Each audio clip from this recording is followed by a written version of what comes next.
Le decían el peje. Se burlaban de su acento, de su lentitud para hablar, de su origen tabasqueño, de esa forma provinciana que las élites mexicanas miraban como si fuera una vergüenza nacional que había que esconder. Lo llamaron terco, populista, peligroso, mesiánico, irresponsable. Y nadie entendía que detrás de ese hombre que un día entraría al Palacio Nacional había una herida más antigua que cualquier insulto político, más profunda que cualquier campaña sucia: la pobreza.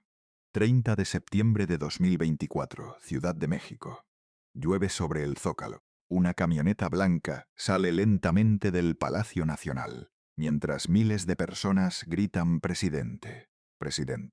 Adentro va Andrés Manuel López Obrador, el mismo niño nacido en Tepetitán, Macuspana, Tabasco. El mismo hombre al que durante años intentaron reducir a un apodo de pantano, a una caricatura de pueblo, a un personaje fácil de ridiculizar desde las cámaras de los canales que nunca fueron suyos. Tiene el rostro cansado, el cabello blanco, los ojos húmedos, y entonces pasa algo que ninguna campaña pudo fabricar, que ningún equipo de imagen pudo ensayar. AMLO llora. Pero esta no es solo la historia de cómo un presidente se despidió del poder. Esta es la investigación sobre el secreto que sostuvo toda su vida pública.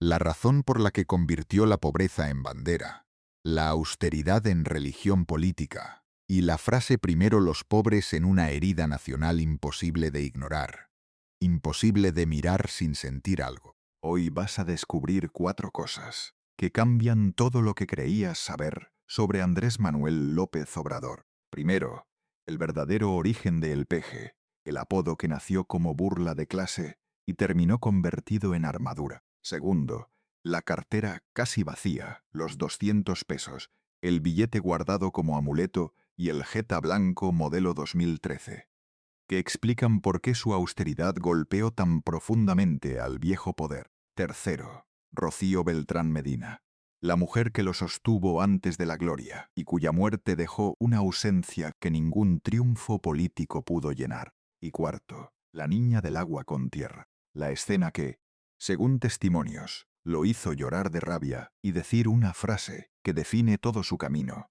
que resume todo lo que fue y todo lo que quiso ser. Cada vez que lleguemos a una de estas revelaciones, te lo voy a recordar. Pero te advierto algo.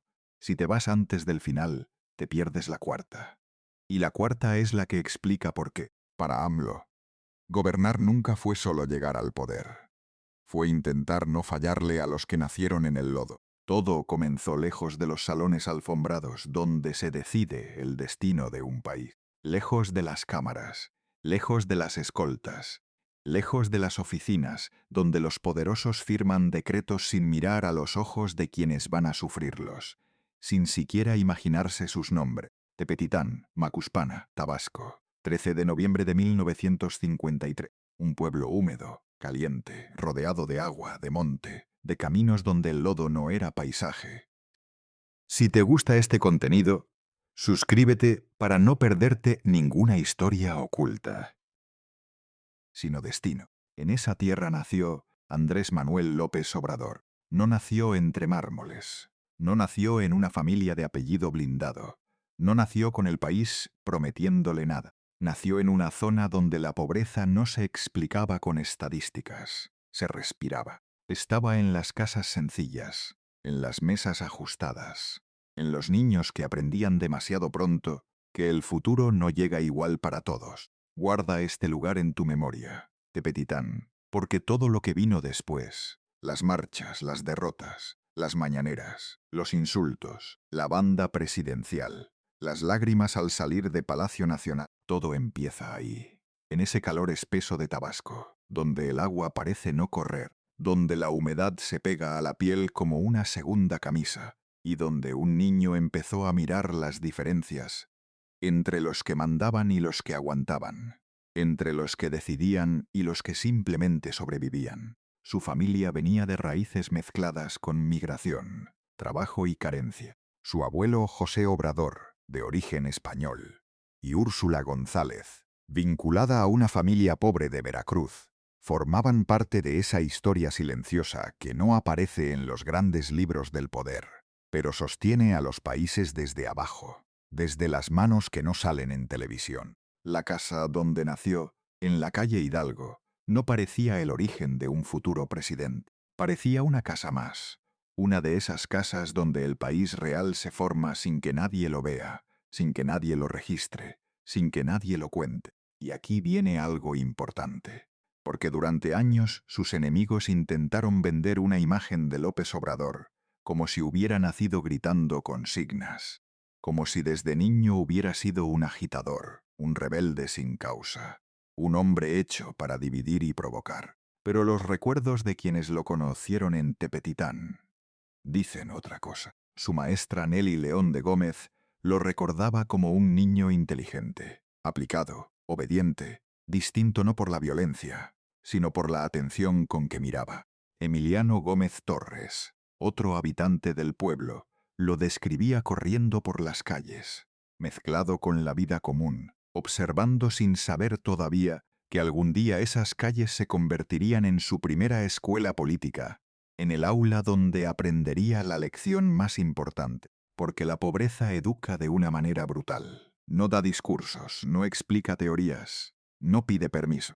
Te enseña mirando una olla vacía, una camisa remendada, un camino sin pavimento, una madre calculando cuánto alcanza y cuánto no. En Tabasco, Andrés Manuel no aprendió la pobreza como concepto.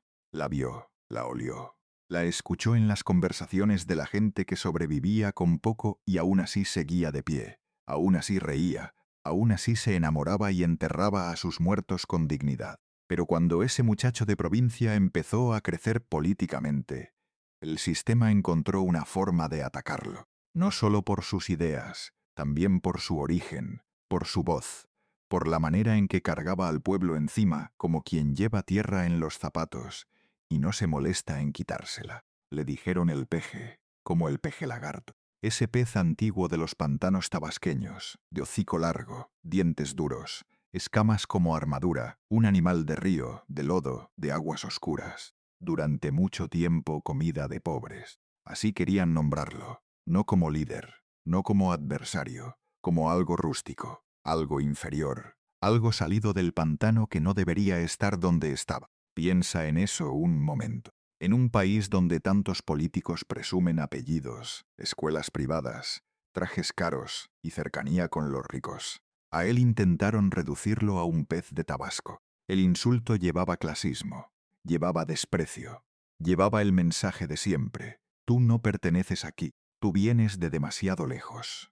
Tú hablas demasiado lento, tú cargas demasiado pueblo encima, y eso se nota, eso te delata, eso te condena. Pero ahí ocurrió la primera transformación. Andrés Manuel no rechazó el apodo, lo absorbió, lo convirtió en coraza, lo volvió identidad. Soy peje, pero no lagarto, diría después. Separando la terquedad de la corrupción, la raíz popular del abuso de poder, el origen humilde del vicio de los que usan el origen humilde para trepar y luego olvidarlo.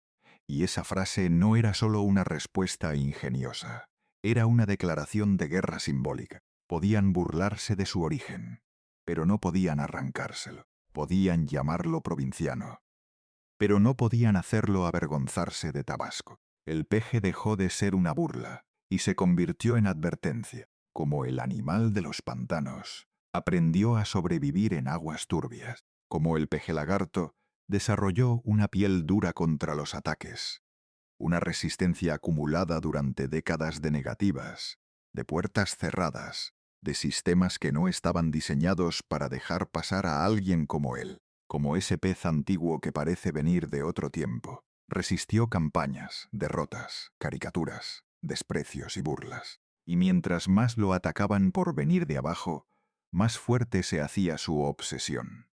Sacar de la oscuridad a los pueblos como Tepetitán. Romper la distancia entre el poder y la gente. Demostrar que un hombre nacido entre humedad, lodo y pobreza podía llegar a Palacio Nacional, sin dejar de recordar el camino de regreso. Porque el verdadero secreto de AMLO no empezó en la presidencia. Empezó ahí en Tabasco, cuando entendió que el desprecio de los de arriba no era contra él solamente, Era contra todos los que venían del mismo lodo, contra todos los que hablaban con acento, contra todos los que no sabían qué tenedor usar en una cena de gala. Y entonces llegó el verdadero secreto. No estaba en una cuenta escondida, no estaba en una mansión, no estaba en un avión privado, no estaba en una caja fuerte detrás de una pared falsa. El secreto de Andrés Manuel López Obrador era mucho más incómodo para el sistema. Era un hombre que había llegado demasiado cerca del poder sin aprender a desear sus lujos, sin que el poder lo hubiera domesticado a él primero. Piensa en eso un momento. México venía de presidentes rodeados de escoltas, residencias cerradas, salones privados, camionetas blindadas, alfombras rojas, cenas reservadas para los mismos apellidos de siempre. Durante décadas, la presidencia se había parecido más a una corte que a un servicio público. Los poderosos vivían lejos, entraban por puertas que nadie veía, volaban en aviones que el pueblo pagaba, dormían en casas que parecían palacios y no parecían avergonzarse de nada de eso. Y luego apareció un hombre de Tabasco, diciendo algo que para ellos sonaba casi ofensivo, que el poder debía ser austero, que gobernar no era enriquecerse, que el dinero público no era botín, que la presidencia no era premio sino responsabilidad. Guarda esta imagen. Un Volkswagen Jetta blanco, modelo 2013, avanzando entre multitudes. No era una Suburban blindada, no era una caravana militar, no era una máquina diseñada para separar al gobernante de la gente.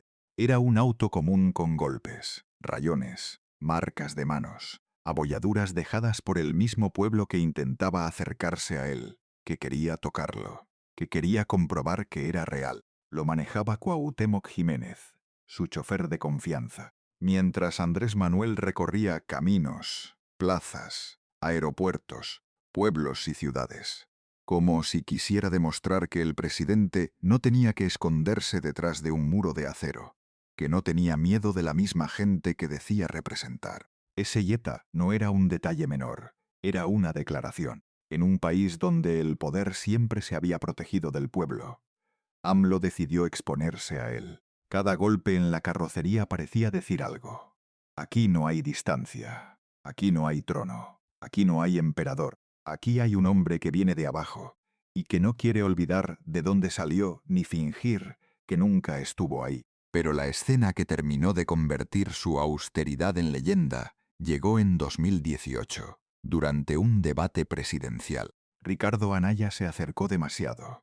El momento fue incómodo, casi teatral, extraño de ver. Andrés Manuel reaccionó de manera instintiva, sacó su cartera y la protegió contra el pecho como si guardara algo irreemplazable. La gente se rió, las redes se llenaron de bromas y memes. Sus adversarios pensaron que tenían otra imagen para ridiculizarlo. Pero días después, hizo algo que cambió el significado de aquella escena. Mostró la cartera y lo que apareció ahí no parecía pertenecer a un hombre que estaba a punto de gobernar un país de 130 millones de personas. No había tarjetas de crédito, no había chequeras, no había símbolos de riqueza, solo una cantidad mínima para gastos sencillos y un billete que conservaba como amuleto, como talismán, como hilo que lo ataba a algo que no quería perder. Eso era todo, o al menos eso era lo que él quería que México viera.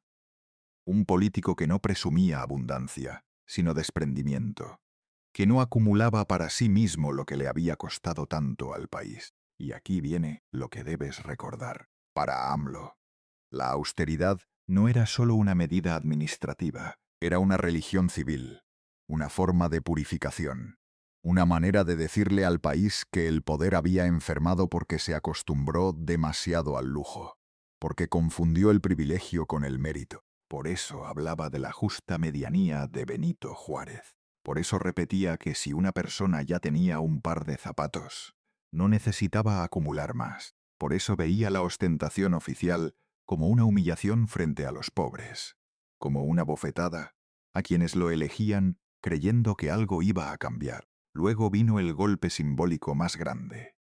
El avión presidencial, un Boeing 787, que había representado durante años la distancia obscena entre el gobierno y la gente. Para muchos era comodidad, eficiencia, seguridad.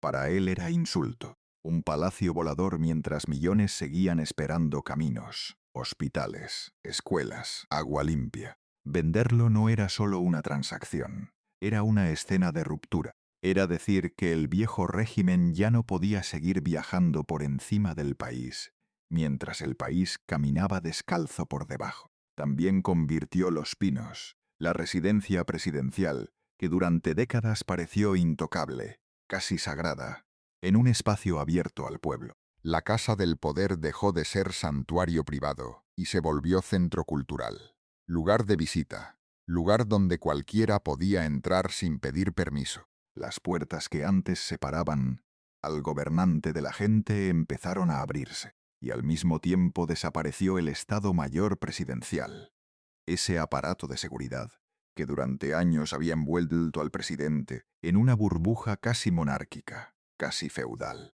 Claro que sus críticos dijeron que todo era teatro, que la austeridad era propaganda, que el Jetta era símbolo fabricado, que la cartera era espectáculo calculado para cámaras. Pero hay algo que no podían negar. AMLO había entendido mejor que nadie el poder de las imágenes y sus imágenes golpeaban donde más dolía. Un presidente sin avión, un presidente sin residencia de lujo, un presidente en auto común, un presidente mostrando una cartera casi vacía, porque el secreto no era vivir sin nada. El secreto era obligar al país a mirar la pregunta que nadie quería hacer. ¿Cuánto lujo puede tolerar un gobierno cuando su pueblo todavía tiene hambre? Y esa pregunta, tarde o temprano, iba a llevarlo al sacrificio más doloroso de su vida. Pero todo poder tiene un precio. Y en la vida de Andrés Manuel López Obrador, ese precio no se pagó con dinero, se pagó con ausencia, con cumpleaños perdidos, con hijos esperando a un padre que siempre tenía otro camino por recorrer, con una mujer sosteniendo la casa, mientras él sostenía una causa que todavía parecía imposible. Su nombre era Rocío Beltrán Medina. Guarda ese nombre.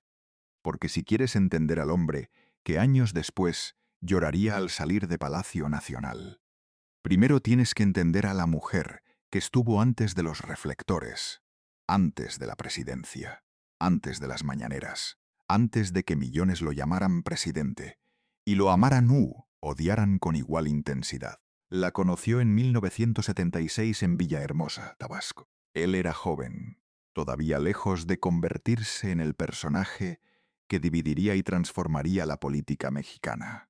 Todavía un hombre que buscaba su lugar en un sistema que no lo esperaba. Ella estudiaba Ciencias de la Educación en la Universidad Juárez Autónoma de Tabasco. No era una mujer de cámaras, no era una figura de actos públicos, no era alguien buscando un lugar junto al poder. Era discreta, inteligente, firme, de esas personas que no necesitan levantar la voz para cambiar el rumbo de una vida, de esas personas que sostienen sin que nadie les agradezca lo que sostienen. Se casaron el 30 de marzo de 1980, una fecha sencilla, doméstica, sin la grandilocuencia de los grandes acontecimientos políticos. De ese matrimonio nacieron 3 hijos, José Ramón, Andrés Manuel y Gonzalo Alfonso. 3 niños creciendo mientras su padre se metía cada vez más en la lucha pública, en los caminos largos, en las reuniones interminables, en las comunidades olvidadas,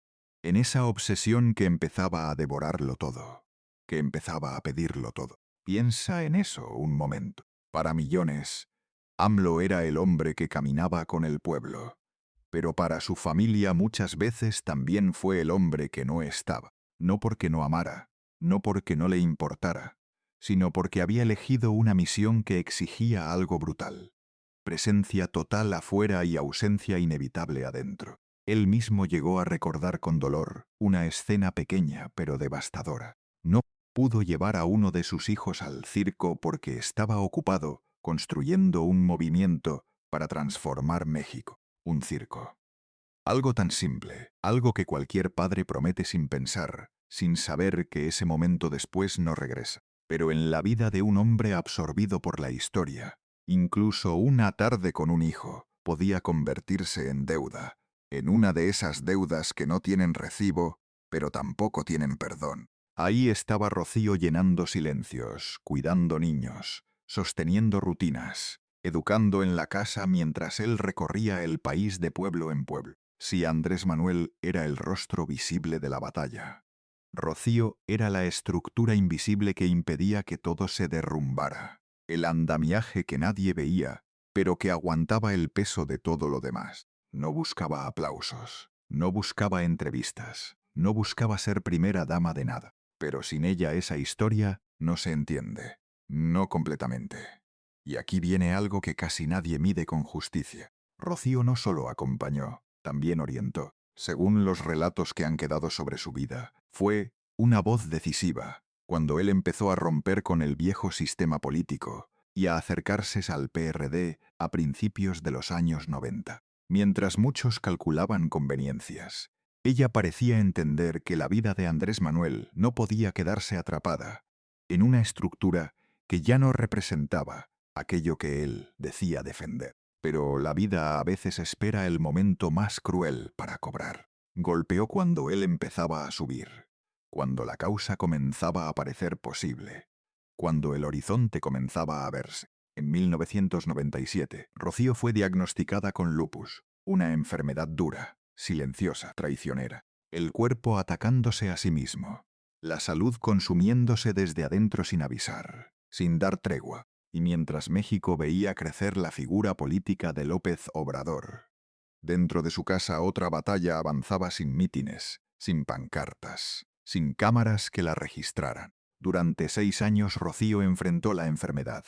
6 años. Mientras él ganaba terreno en la política, ella perdía fuerzas en la cama. Mientras él se convertía en jefe de gobierno de la Ciudad de México, ella atravesaba el deterioro de un cuerpo que ya no respondía como antes, que ya no era el mismo cuerpo que él había conocido en Villahermosa. La ironía era dolorosa, casi imposible de cargar. El país empezaba a mirar a AMLO como posible presidente, pero el hombre detrás del dirigente veía cómo se apagaba la mujer que había sido su refugio, la que lo conocía antes de que todo esto comenzara. El 12 de enero de 2003, Rocío Beltrán Medina murió a los 46 años. 46. Una edad en la que muchas vidas todavía están empezando otra etapa.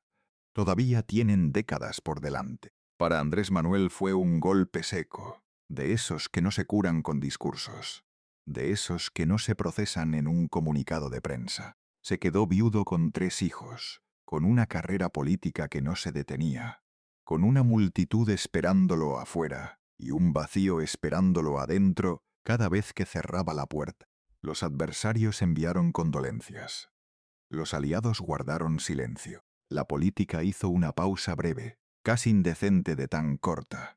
Pero el dolor verdadero no ocurrió en los comunicados. Ocurrió en la casa, en las habitaciones, en los objetos de Rocío que todavía estaban donde ella los había dejado. En los días siguientes cuando la vida continuó como si nada. Y eso era lo más difícil de aceptar. Años después, Andrés Manuel publicó Rocío Beltrán Medina, libro de familia, como si necesitara defender su memoria del olvido, como si escribir fuera la única forma de mantenerla cerca, sin que el tiempo se la terminara de llevar. Y cada día de muertos, al volver a Tabasco para visitar a sus difuntos, esa historia parecía repetirse en silencio. El hombre público regresando al lugar donde todavía dolía el hombre privado. Porque Rocío no fue una nota al pie, fue la pérdida que lo dejó sin refugio. Y cuando un hombre pierde su refugio, solo le quedan 2 caminos: romperse por dentro o entregarse por completo a la causa que todavía lo mantiene de pie. AMLO eligió lo segundo. Y justo cuando parecía no tener nada más que perder, el sistema decidió ir por él. Entonces el sistema entendió algo que lo asustó. Andrés Manuel López Obrador ya no era solo un político incómodo, era un hombre sin refugio personal, sin miedo suficiente para retirarse, y con una multitud que empezaba a verlo no como candidato, sino como símbolo de algo más grande que él mismo. Ahí comenzó la guerra.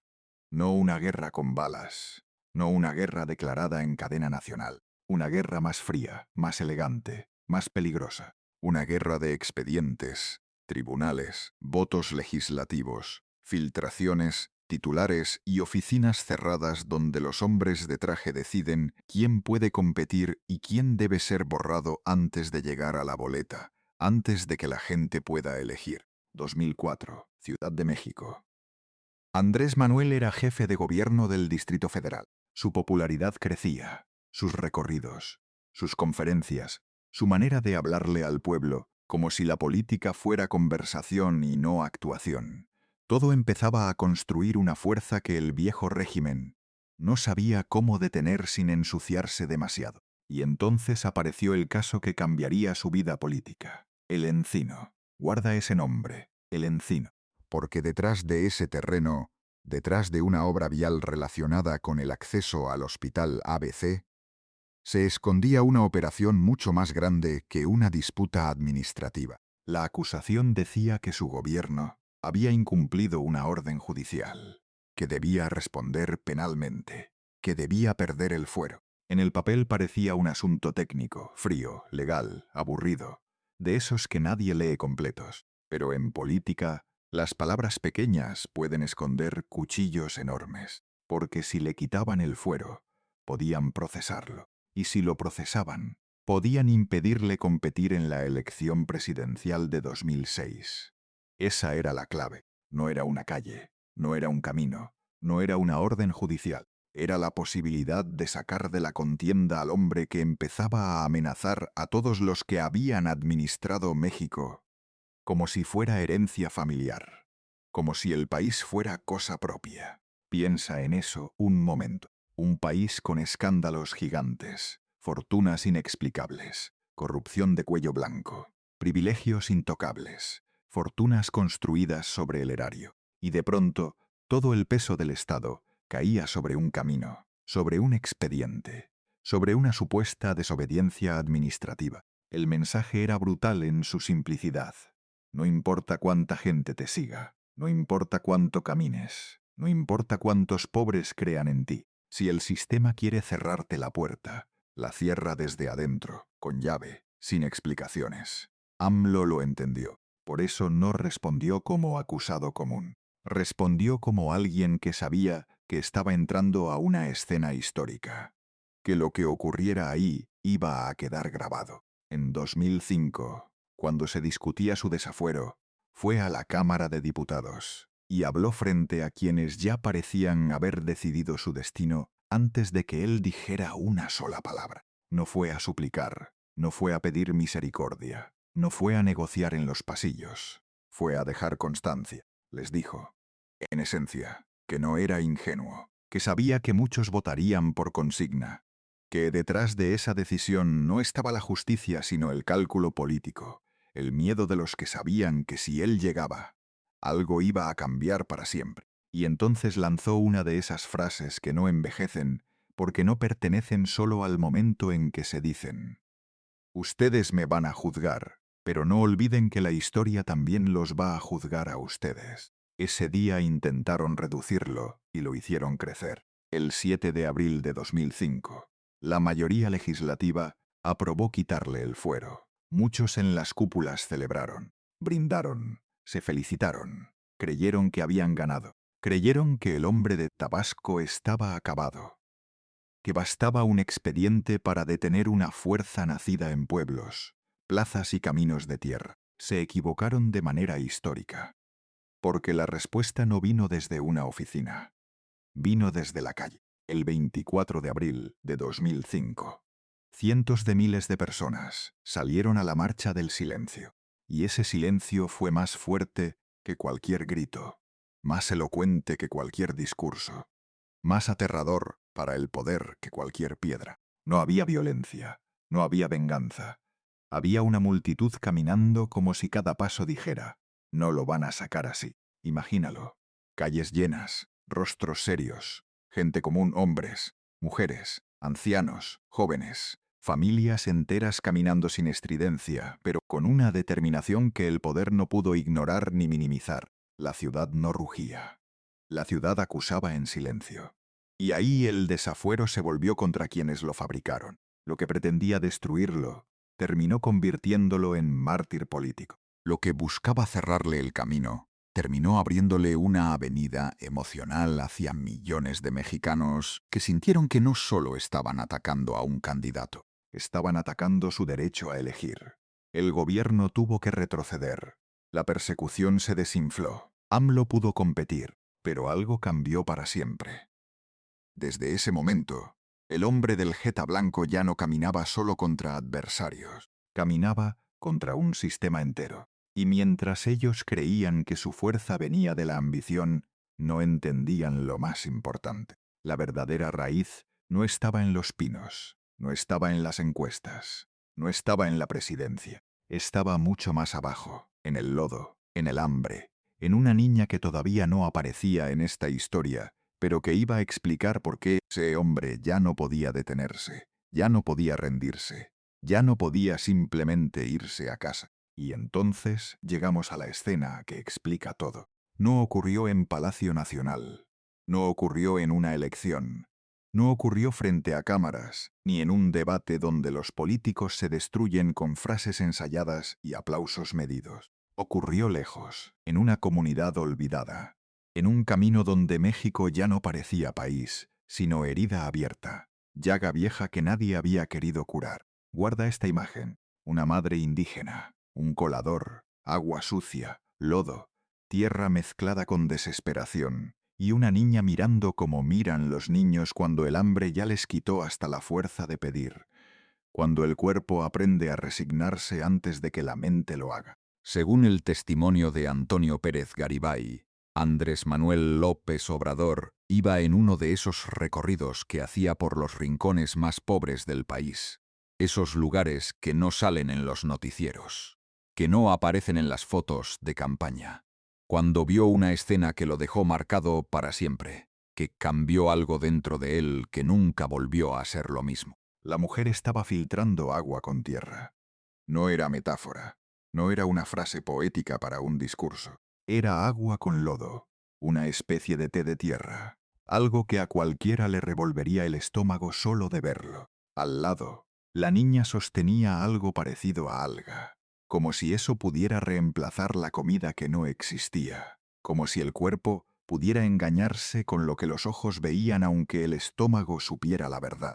AMLO se acercó, preguntó por qué le daba eso a su hija, y la respuesta fue de esas que no se olvidan aunque uno viva 100 años, de esas que se instalan en algún lugar del pecho y no se van. La madre explicó que la niña no tenía nada en el estómago, nada, y que le daba esa mezcla para que sus intestinos no se pegaran por dentro, para que el cuerpo no se cerrara sobre sí mismo, para que la niña siguiera viva un día más, un día más. Eso era todo lo que pedía esa madre. No el futuro, no la prosperidad, no el progreso. Solo un día más. Piensa en eso un momento. Mientras en la capital los políticos hablaban de estabilidad macroeconómica, reformas estructurales, crecimiento del PIB, cifras y discursos que sonaban bien en las presentaciones. En algún lugar de México, una madre le daba tierra a su hija para engañar al hambre. No pan, no leche, no sopa, tierra. Porque cuando el Estado abandona por completo a una familia, hasta el lodo empieza a parecer medicina. Ahí se quebró algo dentro de López Obrador, algo que no se puede reconstruir con promesas de campaña, algo que no se puede calmar con análisis político. Ordenó bajar lo que llevaban en los vehículos, comida, ayuda, dinero, lo que hubiera, todo. Pero el daño ya se estaba hecho. No en la niña solamente, en él, en la forma en que iba a mirar el poder desde ese día, en la forma en que iba a mirar cada presupuesto, cada decreto, cada firma. Subió de nuevo al vehículo. El silencio era pesado, de esos silencios que nadie sabe cómo romper, porque cualquier palabra suena falsa. Nadie sabía qué decir. Hay dolores frente a los cuales cualquier palabra suena vulgar.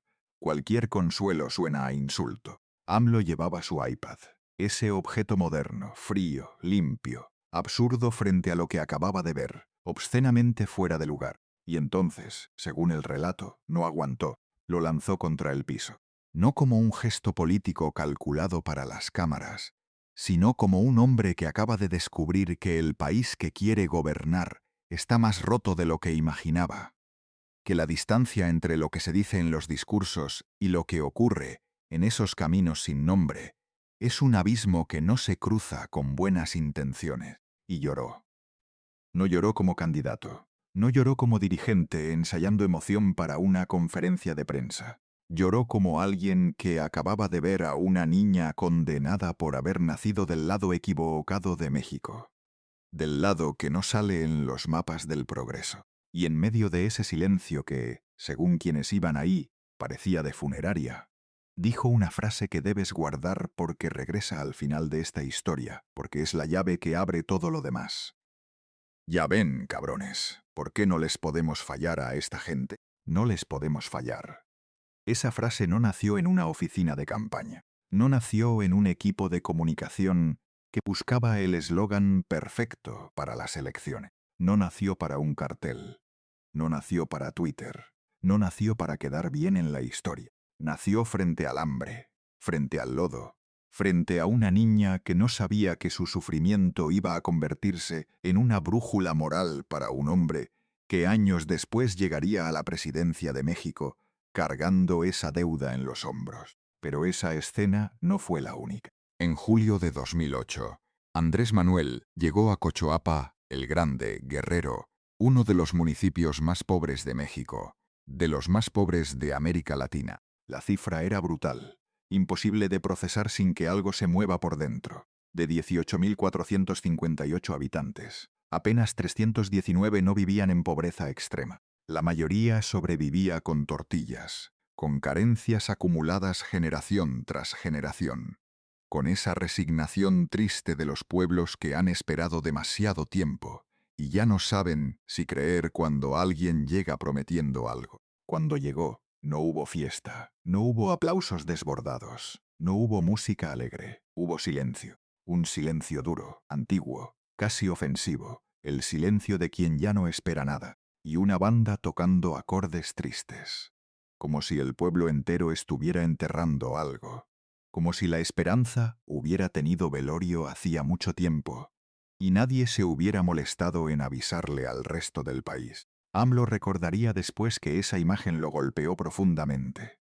No era solo pobreza, era abandono convertido en rostro humano, en cara que te mira, en ojos que preguntan sin palabras qué tardaste tanto. Era un país entero diciendo sin palabras.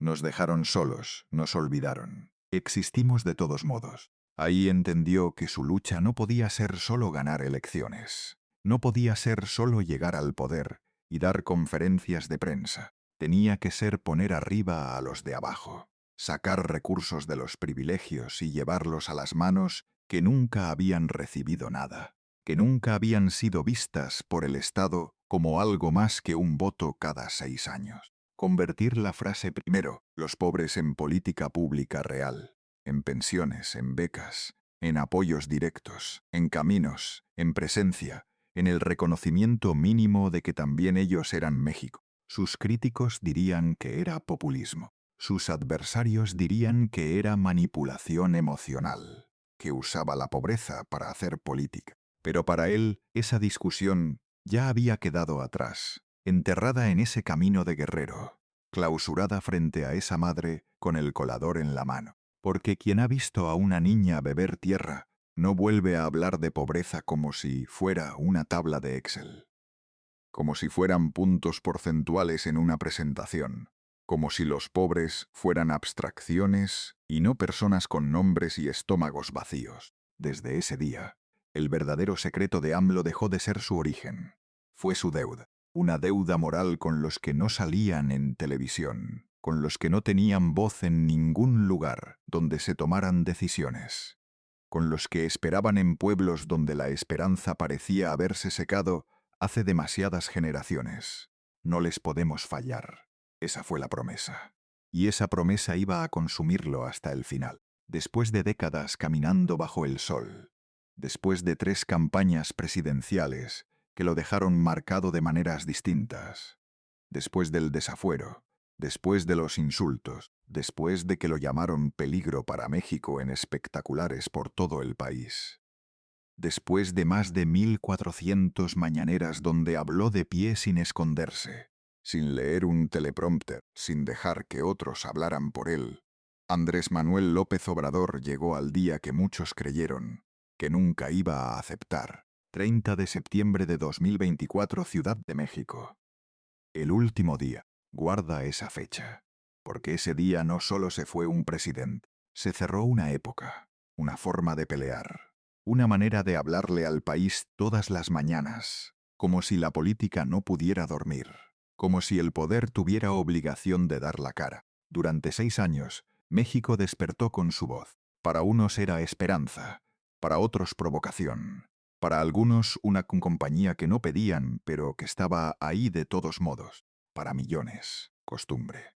Pero esa mañana todo sonaba distinto, con una textura que no se podía nombrar bien. Hasta sus adversarios más duros sabían que algo estaba terminando, que el país después de esa mañana iba a ser otro país. En la última conferencia, el ambiente no parecía el de una oficina de gobierno con agenda y minutas. Parecía una CB despedida familiar, de esas que se hacen cuando sabes que el tiempo no regresa.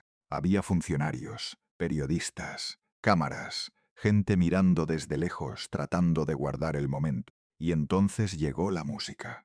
La Paloma, una canción de despedida, de ausencia, de barco que se va sin fecha de regreso. La escuchó ahí, frente a todos, sin ningún lugar donde esconder la emoción. Y el hombre que tantas veces había resistido ataques sin mover el rostro, que había aguantado campañas enteras sin quebrarse públicamente, ya no pudo sostener la máscara. Lloró. No era la primera vez que México lo veía emocionado, pero esta vez era distinto. No lloraba por derrota, no lloraba por persecución, no lloraba por Rocío. Aunque tal vez Rocío también estaba ahí en alguna parte de ese silencio, en algún lugar donde solo él podía verla. Lloraba porque al final del camino, después de tanto polvo, tanto insulto, tanta espera, estaba entregando el poder vivo, entero, con el pueblo todavía gritando su nombre afuera, sin haberse rendido, sin haber llegado a ningún acuerdo en un cuarto oscuro. Piensa en eso un momento. Un hombre que había sido tratado como intruso por las élites salía de Palacio Nacional, acompañado por multitudes, el mismo al que llamaron el peje, el mismo al que ridiculizaron por su acento y por su origen tabasqueño. El mismo al que quisieron borrar de la boleta con un expediente sobre un camino. Se iba con una aprobación histórica, dejando el mando a Claudia Sheinbaum, la primera mujer que llegaba a la presidencia de México. Pero AMLO no quería quedarse como sombra detrás del trono, como el poder real que mueve los hilos desde la oscuridad. Eso también debes recordarlo, porque dice mucho de él. Prometió retirarse. No a una fundación internacional, no a una oficina de lujo con asesores y viajes pagados, no a dar conferencias de alto precio frente a empresarios que lo habrían aplaudido de haberles convenido. Se iría a Palenque, Chiapas, a una finca heredada de sus padres, rodeada de árboles, humedad, pájaros y silencio. La llamó La Chingada.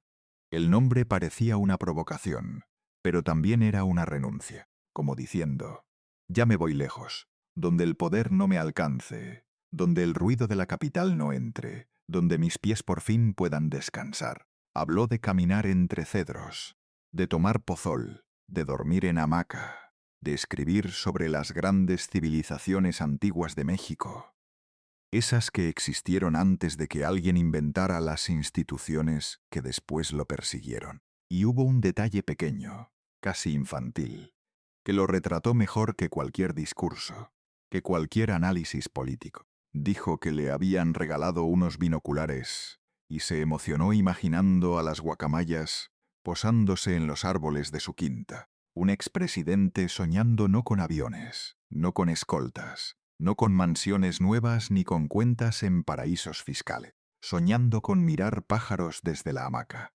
También habló de sus guaraches. Dijo que llevaba pares de varias regiones del país, porque sus pies necesitaban descansar. Sus pies, los mismos que caminaron pueblos olvidados, los mismos que entraron en comunidades donde el poder nunca había pisado. los mismos que cargaron derrotas, marchas, campañas, plazas llenas y madrugadas interminables que ya no se pueden contar. Y entonces la corbata dejó de tener sentido. El traje dejó de tener sentido. La banda presidencial quedó atrás en el palacio. Lo que quedaba era un hombre viejo regresando al sur, al calor, a la tierra, al origen, al principio, que siempre es también el final.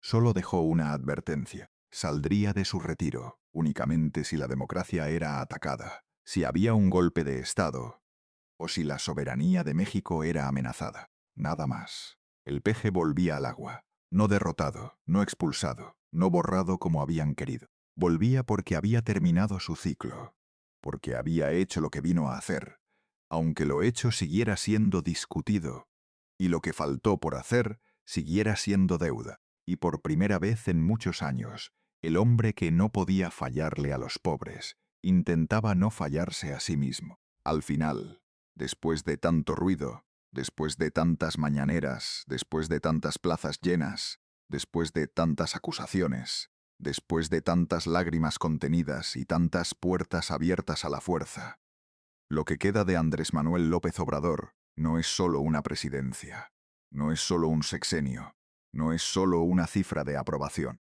Es una pregunta incómoda para todos los que han tocado el poder, para todos los que han llegado a una silla de gobierno. ¿Para qué sirve gobernar si el pueblo sigue comiendo tierra?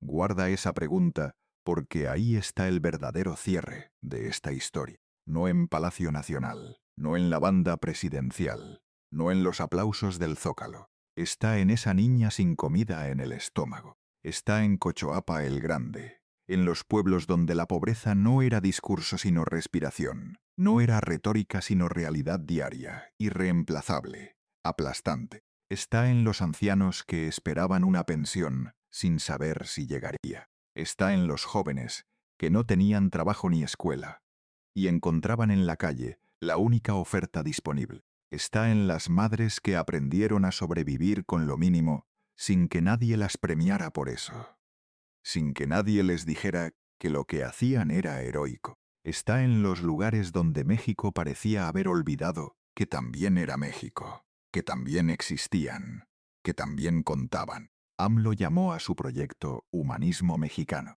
Para sus críticos fue una frase política, una etiqueta para vender lo que de otro modo resultaría difícil de justificar. Para sus seguidores, una doctrina, una dirección, una forma de nombrar lo que sentían que estaba pasando. Pero para entenderla de verdad, hay que volver al principio, al niño de Tepetitán, al peje burlado, al hombre del jeta blanco, a la cartera con 200 pesos, a Rocío Beltrán Medina, muriendo antes de verlo llegar a la cima que él había prometido alcanzar, al desafuero que quiso sacarlo de la historia y terminó convirtiéndolo en símbolo, a la niña del lodo, a la frase que lo persiguió como una sentencia y que nunca pudo quitarse de encima. No les podemos fallar. Y durante su gobierno, esa frase se convirtió en dinero directo, en pensiones, en becas, en programas para jóvenes, en apoyos que llegaron sin intermediarios a millones de personas que nunca antes habían sentido que el gobierno se acordaba de ellos, según los datos que él mismo defendió como parte de su legado. Más de 5 millones de mexicanos salieron de la pobreza durante su sexenio. 12 millones de becas fueron entregadas. Jóvenes construyendo el futuro. Intentó quitarle muchachos al abandono antes de que el crimen los encontrara primero, antes de que la calle se los llevara. Y la austeridad, con todas sus polémicas, con todas las preguntas que dejó sin responder, fue presentada como una forma de arrancarle recursos al lujo del poder para llevarlos al fondo del país, a esos lugares que no salen en los espectaculares, que no aparecen en las fotos oficiales. ¿Fue perfecto? No. Ningún gobierno. Nunca. Hubo críticas, heridas, deudas, contradicciones, decisiones que costará mucho tiempo entender. Sí. Y la historia tendrá que juzgarlas con más distancia de la que ahora tenemos. Pero esta historia no intenta borrar lo complejo. No intenta hacer de un hombre contradictorio una estatua sin grietas. Intenta mirar el centro moral de un hombre que entendió algo que muchos presidentes olvidan apenas cruzan la puerta del palacio. El poder no vale por lo que acumula, vale por lo que devuelve. Piensa en eso un momento. Durante décadas, México había visto gobernantes salir del poder más ricos, más blindados, más lejanos de la gente que alguna vez los votó. AMLO eligió otra imagen para su despedida. Un hombre viejo llorando bajo la música, regresando al sur hablando de guaraches, pozol, guacamayas y libros sobre civilizaciones antiguas. Un expresidente que no quería vivir en Los Pinos, sino en una finca con nombre irreverente. Un político que, al menos en su propio relato, quiso terminar donde empezó, cerca de la tierra. Por eso el verdadero secreto de pobreza de AMLO no era solo haber nacido lejos de los privilegios, era no querer amputarse ese origen para ser aceptado por los de arriba, por los que deciden quién pertenece y quién no. Era cargar el lodo como memoria, no como vergüenza. Era convertir la burla en escudo, el apodo en identidad, el desprecio en combustible. Era mirar a los pobres no como clientela, no como votos a conquistar, sino como deuda histórica, como la cuenta que el país debía cobrar y que nadie había querido pagar. El peje volvió al agua. Sí, pero dejó una grieta abierta en el poder mexicano. Desde ahora, cualquier gobernante que presuma lujo tendrá que responder a la sombra de ese jeta blanco, con abolladuras. Cualquier presidente que hable de progreso tendrá que explicar qué hizo por los que estaban más abajo, los que no salían en las estadísticas favorables, los que sobrevivían donde ninguna cámara apuntaba. Cualquier proyecto político tendrá que enfrentar esa frase simple y brutal que nació no en una sala de juntas, sino frente al hambre, en un camino de tierra, en un silencio de funeraria. Por el bien de todos, primero los pobres. No fue solo un lema pegado en espectaculares de campaña. Fue la herida que lo empujó cuando ya no había razones fáciles para seguir. Fue la promesa que lo sostuvo cuando todo lo demás se había ido. Cuando Rocío ya no estaba. Cuando los votos se habían perdido 2 veces. Cuando el sistema había intentado borrarlo, y quizá cuando la historia deje de gritar y empiece a recordar con más calma. Ese será el eco que quede de Andrés Manuel López Obrador, un hombre imperfecto, terco, amado, odiado, admirado, discutido, que dividió al país en 2 mitades que todavía no terminan de hablarse, pero marcado para siempre por una verdad que ningún palacio pudo domesticar, que ninguna élite pudo arrancarle, que ninguna campaña de desprestigio pudo borrarle del rostro. Que un país no se mide por la altura de sus edificios, ni por el brillo de sus estadísticas, sino por la dignidad de quienes nacieron en el lodo y, aún así, aprendieron a levantarse.